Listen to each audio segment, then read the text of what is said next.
नहीं प्रूफ हो पाएगा, तो इसलिए उन्होंने कहा कि अब आप लोग हमारे लिए मत लड़िए, अब हमको जाने दीजिए, मैं गिरफ्तारी दे रहा हूँ। तो 2:40 पे माननीय सरोज कुमार निराला जी ने अपना गिरफ्तारी दिए। उनके साथ साथ 12 लोगों को गिरफ्तार किया गया, जिसमें यूट्यूबर भी थे, मतलब पत्रकार थे, लेखक भी थे, दारापुरी जी थे, हम लोग थे। और मेरी गिरफ्तारी नहीं हुई, लेकिन सच में बताऊं कि मेरी गिरफ्तारी नहीं हुई। मैं भी आप लोगों की बेटी हूँ, बहन हूँ। आपकी अगर बेटी बहन आधा घंटा घर पे समय से ना आए तो आप लोगों को कितना तकलीफ होता होगा, आप समझ सकती हैं। लेकिन मुझे 2 महीने तक प्रताड़ित किया गया, और 2 महीने तक जब मुझे पुलिस वाले नहीं पाए तो हमारे घर पे 4-4 बार छापा मारने लगे। 1-2 बार नहीं मारते थे, दिन में 4 बार मारते थे, रात में 3-3 बार 2-2 बार रात में जाते थे। कभी 2 बजे रात को, कभी 12 बजे रात को हमारे घर पे जाते थे। तो इस तरह से छापा मारते थे, और उससे भी उनका मतलब दिल नहीं भरा, जी नहीं भरा। तो 13 तारीख को हमारे भाई को, छोटे वाले भाई को उठा ले गए उसको। 1 बजे रात को जाकर के रिश्तेदार हमारे फूफा जी थे, मतलब गोरखपुर से 15-20 किलोमीटर दूर है उनका घर, वो हमारे आंदोलन में आए भी नहीं थे, उनको उठा लिए 1 बजे रात को। इस तरह से जो और भी सोशल मीडिया से हमारे साथ साथी जुड़े थे, हमारे भाई जुड़े थे, उनको पुलिस वाले फ़ोन करते थे, हैदराबाद तक फ़ोन किए कि आप इस लड़की का, अरे भाई मैं हत्यारिन थोड़ी हूँ, मैं समाज के लिए काम कर रही हूँ। तो भाई कोई समाज तो पूरे देश से हमसे जुड़ा हुआ है, कहीं ना कहीं हर राज्य से 4 लोग 5 लोग जुड़े हुए हैं। तो उन लोगों को भी फ़ोन करते थे कि कैसे हो, कैसे जानते हो आप, कैसे सीमा गौतम से जुड़े, कैसे क्या किया। बहुत सारा प्रताड़ित उन्होंने किया।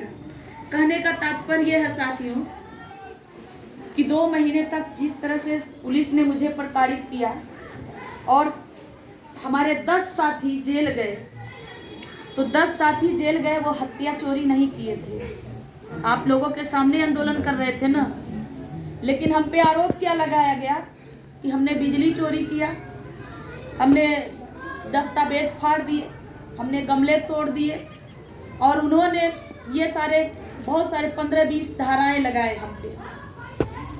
तो सुबह जब FIR हुआ तो हम लोग ये सोचे कि FIR हो गया है, मामूली धारा लगा है, मतलब जिसमें 1.5 साल 2 साल 1.5 साल 2 साल सजा है, और इसमें गिरफ्तारी नहीं होगी, क्योंकि सुप्रीम कोर्ट का आदेश है कि 7 साल से कम की सजा वालों को गिरफ्तारी नहीं होती है।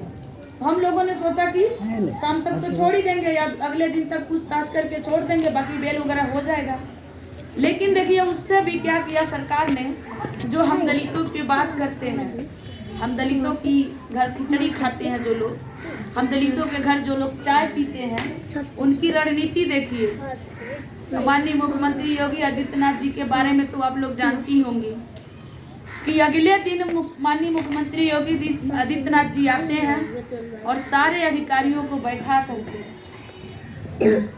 प्लानिंग के तहत उनको खूब सुनाते हैं कि हमारे गढ़ में भाई यही तो ये भी तो एक सबसे बड़ा सवाल, सबसे बड़ा उनके आंख की किरकिरी कि दलित समाज जिसको लोग आज भी जगह नहीं देते हैं, जिसको लोग आज भी गोरखपुर में अपने घर में बैठने नहीं देते हैं, अपने बैठका पे बैठने नहीं देते हैं, अपने घर में पानी लोटा थरिया बर्तन छूने नहीं देते हैं, वो इतने बड़ी संख्या में हमारे राज्य में आकर के, हमारे शहर में आकर, हमारे घर में घुस करके ऐसे हमको चेतावनी कैसे दे दिए, अपने हक की अधिकार मांगने कैसे शुरू कर दिए, उनकी इतनी हिम्मत कैसे हो गई, उनको ये बात पच नहीं रही थी।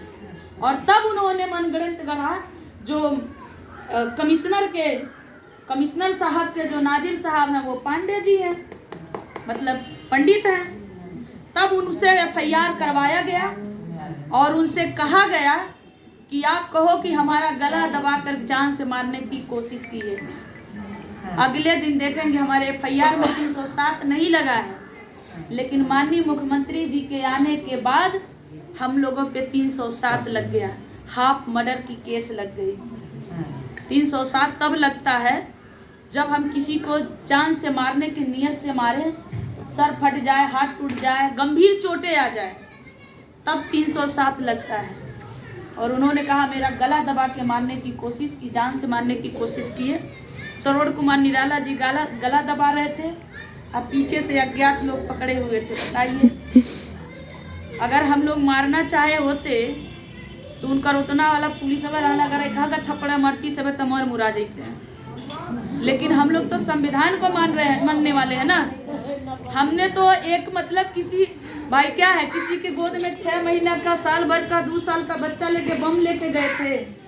हमारे हाथ तो हम तो निहत्था थे, हमारे हाथ में माइक ही था, बाकी हमारे माँ बहन भाई साथी सब बैठे थे, उनके हाथ में तो कुछ था नहीं।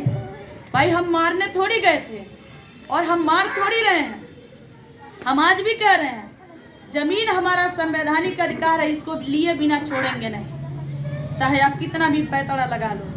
इसलिए साथियों, जब हमारे लोग जेल में चले गए तो भाई गिरफ्तारी होना अनिवार्य हो गया, जेल जाना अनिवार्य हो गया। तो जब जेल में चले गए तो बाहर के जो कार्यकर्ता, अलग कार्यकर्ता थे, सामाजिक कार्यकर्ता थे, मतलब हर जगह से